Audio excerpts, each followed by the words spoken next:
Hello everyone, my name is Jolly. Welcome to Biology class. तो आज मैं आप सबके लिए लेकर आई हूँ क्लास 11 बायोलॉजी का first chapter the living world का सेकेंड पार्ट। हमने अपने लास्ट वीडियो में किया था फर्स्ट पार्ट। आई होप आप सबने वीडियो देखा है और कॉन्सेप्ट को अच्छे से समझा है। तो चलो शुरू करते हैं अपना next part. Let's get started. Topics to be covered are need for classification, taxonomy, systematics, taxonomic categories, taxonomic hierarchy जिसके अंदर हम पढ़ेंगे species, genus, family, order, class, phylum or division and kingdom, and example of organism and their taxonomic category. अब हम discuss करते हैं अपना next topic classification. Classification क्यों इम्पोर्टेंट है? क्योंकि हमने देखा है लिविंग ऑर्गेनिज्म जो होते हैं उनमें बहुत वैरायटीज देखने को मिलती है। इनफैक्ट पिछले ही वीडियो में हमने पढ़ा था कि वर्ल्ड में जितने भी प्लांट एंड एनिमल हैं उनका नंबर लाई करता है बिटवीन 1.7 टू 1.8 मिलियन। पढ़ा था ना, याद है आपको? तो इतने ह्यूज वैरायटी को पढ़ने के लिए हम उनको क्लासिफाई करते हैं, क्योंकि हर एक ऑर्गेनिज्म को इंडिविजुअली पढ़ना, स्टडी करना इज अ टफ टास्क। इसलिए क्लासिफिकेशन इज वेरी इंपॉर्टेंट। तो क्लासिफिकेशन में हम क्या करते हैं? क्लासिफिकेशन में हम ऑर्गेनिज्म को उनके सिमिलर और डिसिमिलर कैरेक्टर्स के बेस पर कुछ ग्रुप में कैटेगराइज कर देते हैं, और हर वो ग्रुप जिसमें हर ऑर्गेनिज्म को क्लासिफाई करते हैं उसे हम कहते हैं टैक्सॉन। क्या कहते हैं? Taxon. The term used for each such categories unit of classification, उसको कहते हैं टैक्सॉन, जिसका प्लूरल टर्म होता है टैक्सा। अब हम डिस्कस करते हैं हमारे नेक्स्ट टॉपिक को, जो है टैक्सोनॉमी। ये टर्म दिया गया था by A.P.D. Candolle. The term was given by A.P.D. Candolle, और फादर ऑफ टैक्सोनॉमी कहते हैं सर कैरोलस लिनियस को। किनको? सर कैरोलस लिनियस को। टैक्सोनॉमी होता क्या है? बेसिकली ये एक वो ब्रांच है साइंस का जिसमें हम ऑर्गेनिज्म को वेरियस कैटेगरीज में कैटेगराइज करते हैं on the basis of their observable characters. Okay, modern taxonomy का जो बेसिस होता है वो इस तरीके का होता है। There are 4 basis. पहला है एक्सटर्नल एंड इंटरनल स्ट्रक्चर, दूसरा है स्ट्रक्चर ऑफ कंस्टिट्यूएंट सेल, तीसरा है डेवलपमेंट प्रोसेस, और चौथा है इकोलॉजिकल इंफॉर्मेशन। यानी कि ऑर्गेनिज्म की क्या मॉर्फोलॉजी है या उनका क्या एनाटॉमी है उस पर निर्भर करता है, जिसका मतलब हुआ external and internal structure. Secondly, organism के जो कंस्टिट्यूएंट सेल है उनका नेचर क्या है, क्या वो यूकैरियोटिक है या वो प्रोकैरियोटिक है, उस पर भी उसके स्पेशलाइजेशन को करते हैं। तीसरा है डेवलपमेंट प्रोसेस। डेवलपमेंट प्रोसेस का मतलब हुआ कि हर एक ऑर्गेनिज्म अपने डेवलपमेंटल स्टेज में कितनी डिफरेंट प्रोसेसेस शो करती है। और लास्ट है इकोलॉजिकल इंफॉर्मेशन, जिसका मतलब हुआ कि हम हर ऑर्गेनिज्म अपने सराउंडिंग के बारे में क्या इकोलॉजिकल इंफॉर्मेशन कन्वे कर रहा है, इन सब पर डिपेंड करता है मॉडर्न टैक्सोनॉमी। तो मॉडर्न टैक्सोनॉमी के 4 स्टेप्स होते हैं। पहला characterisation, then identification, then classification and then nomenclature. मतलब टैक्सोनॉमी में हम सबसे पहले हर एक ऑर्गेनिज्म को कैरेक्टराइज करते हैं, मतलब उनके फीचर्स के बेस पर उनको डिस्क्राइब करते हैं। ठीक है, उसके बाद हम उनको आइडेंटिफाई करते हैं, जिनको हम आइडेंटिफिकेशन कहते हैं। आइडेंटिफिकेशन के बाद हम ऑर्गेनिज्म को उसकी रिस्पेक्टिव क्लास में क्लासिफाई कर देते हैं, ठीक है, यानी कि उनके ऑब्जर्वेबल फीचर्स के बेस पर उनको ग्रुप में कैटेगराइज कर देते हैं और लास्ट में हम उनको नाम दे देते हैं जिसको कहते हैं नॉमेनक्लेचर। तो अब हम डिस्कस करेंगे हमारे नेक्स्ट टॉपिक को जो है सिस्टमैटिक्स।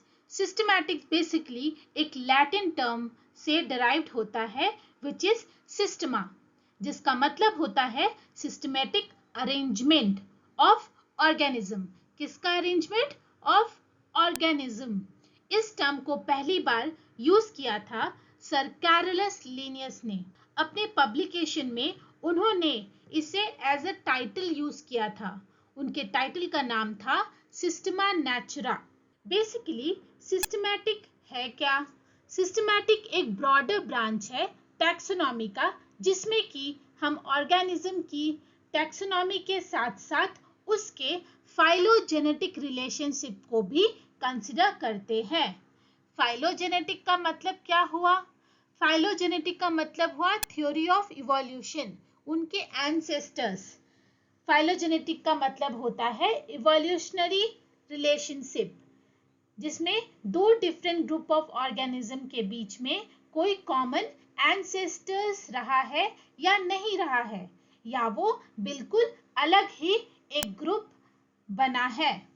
तो ये सब भी को कंसिडर करके हम ऑर्गेनिज्म के स्टडी को और भी आसान कर देते हैं। अब हम पढ़ेंगे टैक्सोनॉमिक कैटेगरीज। ये क्या होता है? जब भी हम ऑर्गेनिज्म को डिफरेंट डिफरेंट ग्रुप में क्लासिफाई करते हैं तो हर वो कैटेगरी जिसमें हम ऑर्गेनिज्म को प्लेस करेंगे उसे कहते हैं टैक्सोनॉमिक कैटेगरीज। हर टैक्सोनॉमिक कैटेगरी को हम रिप्रेजेंट करते हैं बाय अ रैंक और टैक्सॉन। टैक्सोनॉमिक अरेंजमेंट में डिफरेंट डिफरेंट कैटेगरीज होते हैं, हर वो कैटेगरी को हम बोलते हैं रैंक या टैक्सॉन। ओके, अब हम देखेंगे टैक्सोनॉमिकल हायरार्की। ये क्या है? ये एक ऐसा फ्रेमवर्क है जिसमें कि हम टैक्सोनॉमिक कैटेगरीज को एक डेफिनिट ऑर्डर में प्लेस करते हैं, अरेंज करते हैं from higher to lower categories या लोअर टू हायर कैटेगरीज में। ये एक डेफिनिट फ्रेमवर्क होता है। जैसे कि एक एग्जांपल लेते हैं एक स्कूल का, ठीक है। स्कूल में जो सबसे टॉप मोस्ट पोजीशन होता है वो कौन ऑक्युपाई करता है? प्रिंसिपल। उसके बाद आता है वाइस प्रिंसिपल, फिर कोऑर्डिनेटर, फिर टीचर और फिर स्टूडेंट। तो यहाँ पर different different person different different rank occupy करते हैं, है ना, और एक फ्रेमवर्क बनाकर रखते हैं। उसी तरह से ऑर्गेनिज्म में भी जब हम उनको क्लासिफाई करते हैं तो हम डिफरेंट डिफरेंट रैंक में उनको प्लेस करते हैं और बेसिक यूनिट जो क्लासिफिकेशन का होता है वो होता है उसकी सबसे लोएस्ट टैक्सोनॉमिक कैटेगरी। जैसे student is the base of hierarchical system, ठीक है। जैसे आप स्कूल का एग्जांपल हमने लिया, उसमें स्टूडेंट क्या है? वो बेस है उस हायरार्किकल सिस्टम का, है ना। इसीलिए अब हम पढ़ते हैं कि कौन कौन सी ऐसी टैक्सोनॉमिक कैटेगरीज है जिसमें कि हम ऑर्गेनिज्म को हायरार्किकल मैनर में प्लेस करते हैं। चलो बच्चों, अब हम पढ़ेंगे टैक्सोनॉमिक हायरार्की के बारे में। तो टैक्सोनॉमिक हायरार्की क्या है? ये है दिया हुआ टैक्सोनॉमिक हायरार्की। इसे कहते हैं टैक्सोनॉमिक हायरार्की, जो स्टार्ट होता है किंगडम से और एंड होता है स्पीसीज पे। अब टैक्सोनॉमिक हायरार्की में क्या क्या है? ये सारे हैं डिफरेंट डिफरेंट टैक्सोनॉमिकल कैटेगरीज, है ना, जो आपने पिछले स्लाइड में पढ़ा था। अब ये स्टार्ट होती है from the highest taxonomic categories जिसको बोलते हैं किंगडम, और एंड होता है लोएस्ट टैक्सोनॉमिक कैटेगरीज जिसको कहते हैं स्पीसीज, ठीक है। स्पीसीज इसलिए बेस बनाता है, base of the entire classification.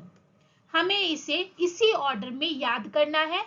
सबसे पहले सारी कैटेगरीज को पढ़ लेते हैं। पहला है किंगडम, दूसरा है फाइलम और डिवीजन। फाइलम यूज करते हैं हम एनिमल क्लासिफिकेशन में और डिवीजन हम यूज करते हैं प्लांट क्लासिफिकेशन में। ओके, उसके बाद आता है क्लास, फिर ऑर्डर, फिर फैमिली, फिर जीनस और लास्ट में आता है स्पीसीज। तो ये हो गया अपना हायरार्की। अब इसको आपको इसी मैनर में याद करना है बच्चों, ठीक है। तो इसका मैं एक ट्रिक बनाई हूं, यहाँ पे लिखा है मैंने KPC ऑफ GS। तो KPC मैंने उठाया है फ्रॉम द वर्ड KBC। आप सबने KBC तो देखा होगा, KBC में क्वेश्चंस आते हैं जीके से, तो ये हो गया मेरा उसी का कॉपी है KPC ऑफ GS। GS का मतलब हो गया जनरल साइंस।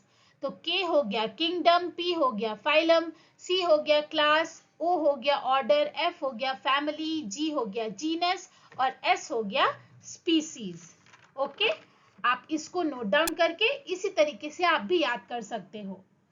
अब एक बहुत ही इंपॉर्टेंट बात यहाँ पे देख लेते हैं। जब हम किंगडम से स्पीसीज की तरफ आने पर, डाउन द हायरार्कियल ऑर्डर आने पर, जो सिमिलैरिटीज है ऑर्गेनिज्म के बीच में वो इंक्रीज करती है। समझे, जब आप ऊपर से नीचे आते हो तो जो सिमिलैरिटीज है ना ऑर्गेनिज्म के बीच में वो इंक्रीज करती रहती है। इसका मतलब ये हुआ कि on going down the order from kingdom to species, so most closely related होगा स्पीसीज और लीस्ट क्लोजली रिलेटेड होगा किंगडम। आई होप आपको बात समझ में आई होगी। अब हम एक एक करके इन सारी हायरार्की को देखेंगे और इसके कंसेप्ट को समझेंगे, ठीक है। अब हम देखेंगे अपने पहले टैक्सोनॉमिक कैटेगरी को, जो है स्पीसीज। स्पीसीज टर्म दिया गया था बाय जॉन रे। स्पीसीज का क्या मतलब है? ये एक लोएस्ट टैक्सोनॉमिक कैटेगरी है जो क्लासिफिकेशन का बेसिक यूनिट है, ठीक है। अगर स्पीसीज नहीं होगी तो बाकी जितने भी टैक्सोनॉमिक कैटेगरी है उनका कोई रोल नहीं होगा। स्पीसीज रिप्रेजेंट करता है a group of individual with fundamental similarities. Species जो है वो आपस में बहुत सारी फंडामेंटल सिमिलैरिटीज शो करते हैं। उनके बीच में बहुत सारे कैरेक्टर्स, चाहे वो मॉर्फोलॉजिकल हो या एनाटॉमिकल हो, कॉमन होते हैं। जैसे फॉर एग्जाम्पल चलिए देखते हैं। पहला एग्जाम्पल है टाइगर। तो जितने भी टाइगर हैं वो आपस में बहुत सिमिलैरिटी शो करते हैं, इसलिए हम उनको प्लेस करते हैं एक कॉमन स्पीसीज में जिसको कहते हैं टाइग्रिस। तो टाइगर का स्पीसीज हो गया टाइग्रिस। उसी तरह जितने भी लायन के वैरायटी है वो भी आपस में कुछ सिमिलैरिटी शो करते हैं, जिसको हम रखते हैं अंडर द स्पीसीज नेम लियो। तो लायन का स्पीसीज का नाम क्या है? लियो। और एक और एग्जाम्पल देखते हैं, लेपर्ड। जितने भी लेपर्ड हैं वो भी आपस में बहुत सिमिलैरिटी शो करते हैं, इसीलिए हम उनको प्लेस करते हैं एक कॉमन स्पीसीज में, विच इज पार्डस, ठीक है। तो ये क्या है? ये सब स्पीसीज है। तो अब हम डिस्कस करते हैं हमारे नेक्स्ट टैक्सोनॉमिक कैटेगरी को, जो है जीनस। तो what is genus? It is a group of closely related species, यानी कि वो सारे स्पीसीज जो आपस में बहुत सारे कॉमन कैरेक्टरिस्टिक शो करते हैं, उन्हें हम प्लेस करते हैं कॉमन जीनस में। हमने पिछले एग्जाम्पल में देखा है कि किस तरह टाइगर, लायन और लेपर्ड को, हम तीनों को एक अलग अलग डिफरेंट स्पीसीज में प्लेस किए हैं। यानी कि जितने भी टाइगर के वैरायटीज हैं वो आते हैं under the species of Tigris. Similarly जितने भी लायन हैं वो आते हैं under the species of Leo. Moreover जितने भी लेपर्ड हैं वो आते हैं under the species of pardus. But क्या आप जानते हो कि ये तीनों ऑर्गेनिज्म आपस में क्लोजली रिलेटेड होते हैं और क्लोज रिलेशन होने के वजह से इनको हम एक कॉमन जीनस में प्लेस करते हैं। मोरओवर ये सभी के सभी बिग कैट्स भी कंसिडर किए जाते हैं, इसलिए हम इनको प्लेस करते हैं एक कॉमन जीनस में जिसका नाम है Panthera. These are member of same genus और उसका नाम हमने रखा है Panthera. All these different species are the member of same genus, that is Panthera. तो अब हम देखेंगे हमारे नेक्स्ट टैक्सोनॉमिक कैटेगरी को, जो है फैमिली। तो फैमिली क्या है? Family is a group of closely related genera. Genera का क्या मतलब हुआ? जेनेरा का मतलब हुआ जीनस। जीनस के ही प्लूरल टर्म को कहते हैं जेनेरा। ऐसे बहुत सारे जीनस हैं जो आपस में कॉमन रिलेशन रखते हैं, उनको हम प्लेस करते हैं एक कॉमन फैमिली में। फॉर एग्जाम्पल, हमने लास्ट स्लाइड में देखा है कि जितने भी बिग कैट्स हैं, चाहे वो टाइगर है, लायन है या लेपर्ड है, उन्हें हम प्लेस करते हैं under the genus of Panthera, है ना? इनका जेनस का नाम है पैंथेरा। और क्या हम उनको साथ में कंपेयर नहीं कर सकते with a normal cat under the genus Felis? जो नॉर्मल कैट है हमारा, उसका जेनस का नाम है फेलिस। तो क्या इन दोनों को हम कंपेयर नहीं कर सकते? है तो दोनों ही कैट्स ना, चाहे बिग कैट्स हो या डोमेस्टिक कैट्स हो, तो इनमें कॉमन कैरेक्टरिस्टिक्स होते हैं, इसीलिए हम इन सभी को प्लेस करते हैं अंडर अ कॉमन फैमिली जिसका नाम है फेलिडे। इसका नाम है फेलिडी, फैमिली फेलिडी। अब हम पढ़ेंगे हमारे नेक्स्ट टैक्सोनॉमी कैटेगरी को, जो है ऑर्डर। ऑर्डर क्या होता है? Order is a group of closely related families जो रिप्रेजेंट करता है ऑर्डर। हमने देखा है लास्ट स्लाइड में कि कैसे सारे कैट्स को हम प्लेस करते हैं एक कॉमन फैमिली में, है ना? सारे कैट्स, बिग कैट्स को या डोमेस्टिक कैट्स को हम प्लेस करते हैं फैमिली फेलिडी में। बट जो कैट्स और डॉग्स होते हैं, उनकी फैमिलीज में बहुत सारी सिमिलैरिटीज देखने को मिलती है। यानी कि जो कैट फैमिली है is very close in characteristics of dog family. Dog family का नाम है फैमिली कैनिडी। इन दोनों को इनकी सिमिलैरिटीज के बेस पर एक कॉमन ऑर्डर में प्लेस किया गया है, and that order is called order Carnivora. क्या नाम है? कार्निवोरा। हमारा नेक्स्ट टैक्सोनॉमी कैटेगरी है क्लास। तो क्लास क्या होता है? Class is a group of closely related order. Last slide में हमने देखा है कि किस प्रकार डॉग फैमिली और कैट फैमिली को हम टुगेदर प्लेस करते हैं एक कॉमन ऑर्डर में जिसको हम नाम दिए हैं कार्निवोरा। लाइकवाइज जो ऑर्डर कार्निवोरा है वो सेवरल डिफरेंट ऑर्डर से रिलेटेड होता है, जैसे कि order Carnivora is having lot of similarities with other order also, जैसे ऑर्डर रोडेंशिया, ऑर्डर पेरिसोडेक्टाइला और ऑर्डर कायरोप्टेरा। ऑर्डर रोडेंशिया सारे रैट्स को अपने अंडर रखता है। ऑर्डर पेरिसोडेक्टाइला के अंदर सारे हॉर्सेस आते हैं और ऑर्डर कायरोप्टेरा के अंदर सारे बैट्स आते हैं। तो इन सभी ऑर्डर को कुछ कॉमन कैरेक्टरिस्टिक्स देखने को मिलेगा। आप ये नोटिस करोगे कि जितने भी ऑर्डर हैं इनके एक कॉमन कैरेक्टरिस्टिक्स होते हैं, जैसे इन सभी में के स्किन पर हेयर्स होते हैं, ठीक है?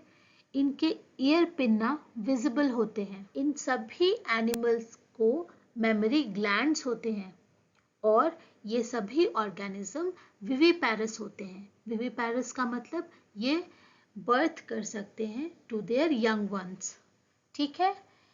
इसी कारण हम इसको प्लेस करते हैं एक कॉमन क्लास में जिसका नाम हमने दिया है मैमेलिया। क्या नाम है? मैमेलिया। तो ये सारे ऑर्डर एक कॉमन क्लास के अंडर आता है जिसका नाम है मैमेलिया। अब हम देखेंगे हमारे नेक्स्ट टैक्सोनॉमिक कैटेगरी को, विच इज फाइलम और डिवीजन।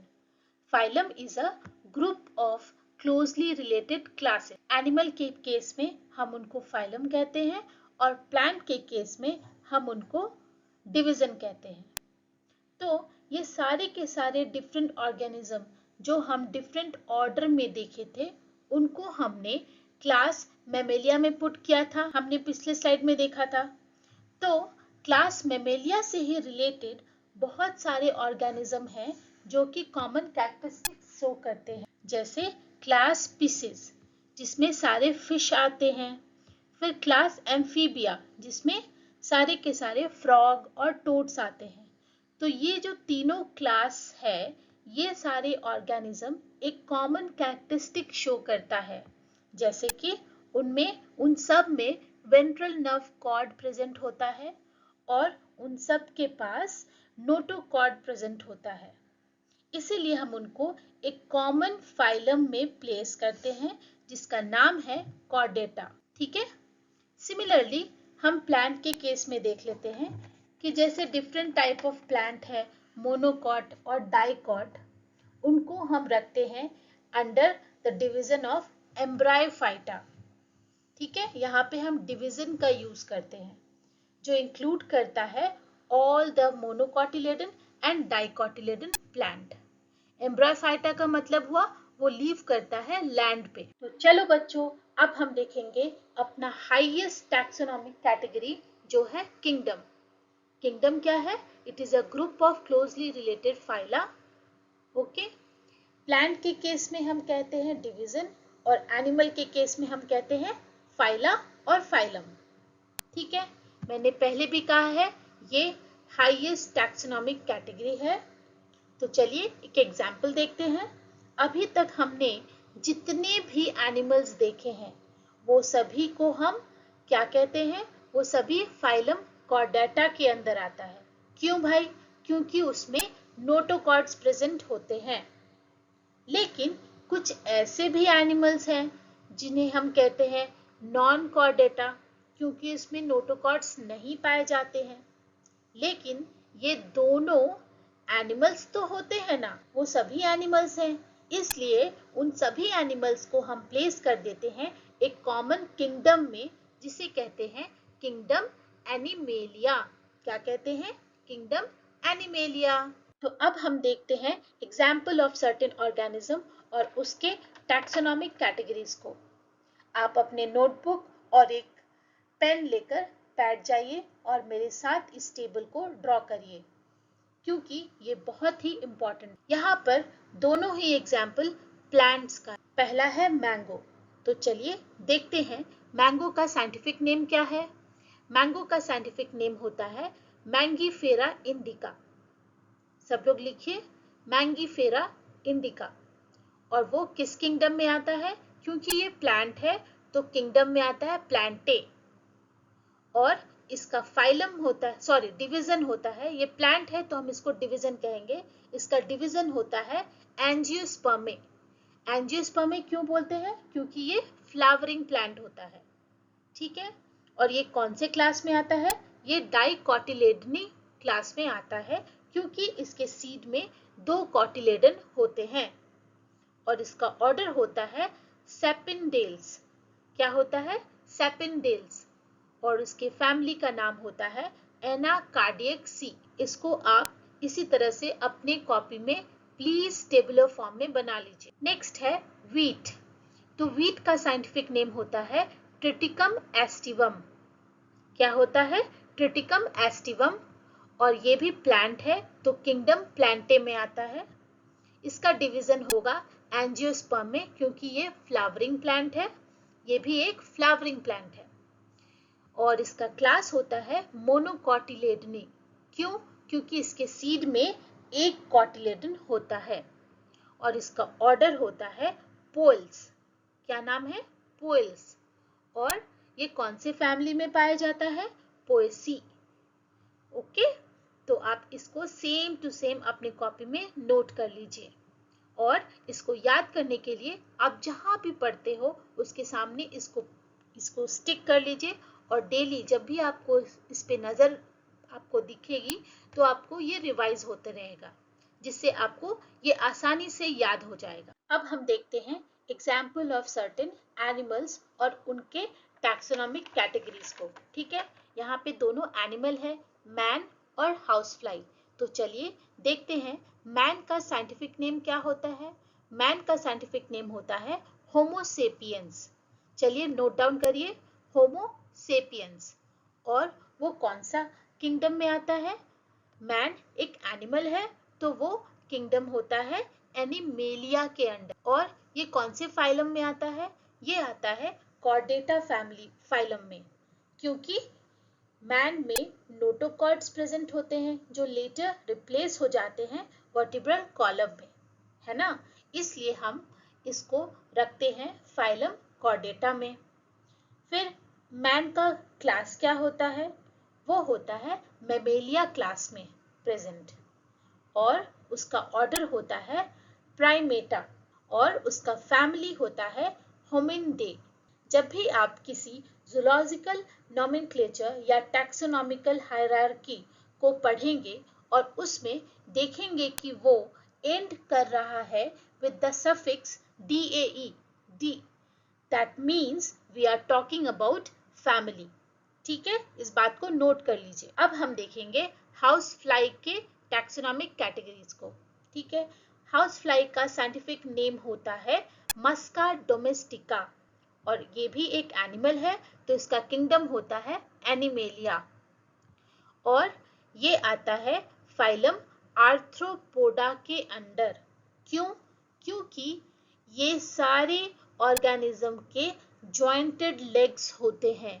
आर्थ्रो का मतलब होता है जॉइंटेड और पोडा का मतलब होता है लेग्स, इसीलिए ये आते हैं अंडर फाइलम आर्थ्रोपोडा के अंडर। और इनका क्लास होता है इंसेक्टा, क्योंकि ये इंसेक्ट होते हैं, और इनका ऑर्डर होता है डिप्टेरा। ठीक है, और ये फैमिली कौन से फैमिली में पाया जाता है?